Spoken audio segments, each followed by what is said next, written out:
Magandang hapon po mga everyone followers, sa mga magagandang followers ko dyan at gwapo. At ngayong hapunan ko ngayon ay nagluto talaga ako ng maaga. Ang niluto ko ay isang pork and beans with chicken. So, ina-fry ko na muna yung mga lamas, tapos bombay ahos at saka, tapos yung manok. Lagyan ng soy sauce, oyster sauce. Pag maluto ng manok, saka ko na nilunod yung pork and beans. So, ito yung menu ko. Pasensya na po kasi hindi ko pinapakita sa inyo kung paano gagawin. Pero, madali lang to. Oh. So, syempre, baga ako magluto ng hapunan, guys, kasi nagutom po si Mati. So, syempre, pag kumakain tayo ng hapunan, mayroon tayong shake na, halaan nyo kung ano tong shake kasi pula ang kulay. So, masarap magkumain pag mayroong mga smoothie. Wait muna. So, ayan guys. So, kain tayo guys ng hapunan ko. Ngayon lang ako nagka-chicken-chicken. Nung nakarang araw, buwad, dinamos, or mga talong ba. Basta okay na yun. At least makakain tayo. So, kasi mainit ang panahon dito sa Butuan City. Sobra talaga mainit talaga. Kayo dyan, anong weather nyo dyan? Umuulan pa ba? O sa bandang Luzon, umuulan pa ba? Hayaan nyo, balang araw, sisikat din si Haring Araw. So, ngayon, syempre, mag-rice tayo, diba? Kuha muna ako ng rice.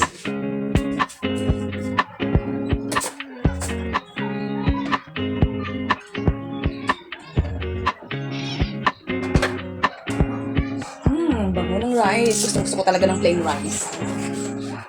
May iba dyan na kulay pula. Napaka-healthy yung pula, guys. Yung red rice. So, ma-fiber yun. So, kain na tayo. Ang sarap ng ulam natin ngayon, guys. Ngayon lang ako nagka-ulam ng medyo masarap. Pork and beans with chicken. Kain na tayo, guys. Mukhang mapalaban ako dito sa kanin. Tingnan natin yung lasa. Napakasimple lang to. Ano na to, i-fry mo na yung mga bombay, ahos, tapos yung manok, lagyan ng timpla, mga paminta dyan, at saka pampalasa. Tapos, pag maluto na yung manok, syempre, lagyan na pork and beans para maghalo yung sarap. Manamis-tamis, maanghang. Kasi yung nilagyan ko siya ng sili para medyo maanghang, pero hindi siya marami. Masarap siya, guys. Init. Bakit ka nag-ubo-ubo dyan? Itong pusa ko talaga, nagpapansin talaga. Ito, pusang gala, ay pumupunta talaga dito. Lapitin talaga ako sa pusa, guys. Iwan ko ba kung bakit. Lapitin ako sa mga hayop.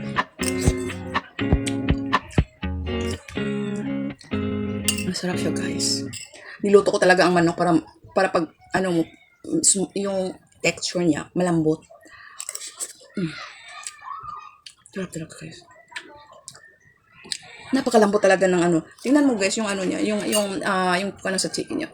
Napakalambot talaga. Ito mamanis-tamis. Sarap talaga guys. Tapos ito, anong kulay nito? Mango with dragon fruit. Dragon fruit. Oh, that's all for today, guys. Thank you very much for watching.